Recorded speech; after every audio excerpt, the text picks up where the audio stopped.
Teman-teman pasti udah dengar kan tentang kasus rahim copot yang lagi viral? Isinya tau gak apa bang? Aku ambil. Masya Allah ini mah rahim, ini yang punyanya mana? Di mobil dok, atau bawa ke sini. Rahimnya copot dari badannya. Nah, teman-teman tahu nggak kalau sebenarnya kasus itu terjadi bukan hanya karena faktor medis, tetapi juga karena faktor komunikasi pembangunan yang kurang efektif. Padahal, kasus kematian ibu dan bayi itu termasuk masalah besar yang masuk ke dalam target global SDGs nomor 3, Good Health dan Well-being, yang salah satu fokusnya adalah menurunkan angka kematian ibu dan bayi, dan sebagian besar dari kasus tersebut sebenarnya bisa dicegah. Di Indonesia, sebenarnya pemerintah sudah punya banyak program kesehatan, seperti jam persal dan program perencanaan persalinan. Tapi masalahnya, mau program sebagus apapun, dampaknya pasti tidak akan besar kalau pesannya tidak disampaikan ke masyarakat dengan cara yang tepat.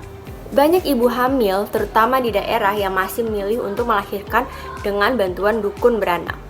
Nah, salah satu kasus ya kayak rahim copot itu. Jadi abis lahiran sama Pak Raji, Bang Radi tahu Pak Raji gak sih? Nggak tahu apa tuh. Dukun beranak. Oh, dukun beranak. Bayi lahir selamat, tinggal plasentanya.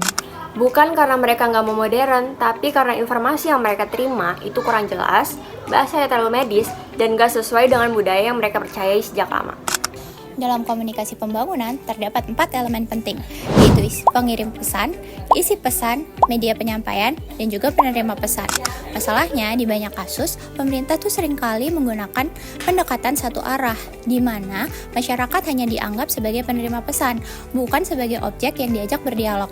Akibatnya, pesan kesehatan seringkali tidak dapat dipercaya dan dipahami oleh masyarakat. Nah, untuk mengatasi hal ini, kita bisa pakai teori Diffusions of Innovations dari Everett Rogers, di mana teori ini tuh ngejelasin kalau sebuah perubahan akan lebih cepat diterima masyarakat kalau inovasi itu terasa menguntungkan, sesuai dengan budaya, gak rumit, dan hasilnya bisa dilihat. Salah satu solusi konkretnya, itu kita bisa ngajak dukun beranak untuk masuk ke dalam sistem kesehatan, bukan untuk ngegantiin bidan ataupun dokter, tapi dengan dijadikan sebagai mitra. Contohnya, melalui program dukun beranak bersertifikat yang menghubungkan ibu hamil dengan bidan ataupun puskesmas.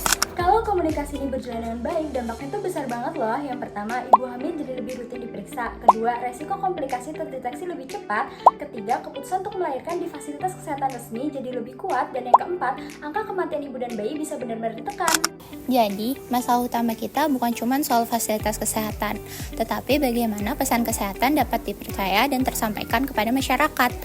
Kalau komunikasi pembangunan dapat lebih partisipatif, lebih manusiawi, dan lebih dekat dengan realitas masyarakat, maka kasus-kasus seperti rahim copot tidak akan terus terulang. Karena pada akhirnya, ini semua bukan hanya tentang program pemerintah, tetapi juga tentang komitmen kita bersama dalam mewujudkan SDGs nomor 3, Good Health dan Well-being, yaitu mewujudkan kehidupan yang sehat dan mendorong kesejahteraan bagi semua, terutama bagi ibu dan bayi.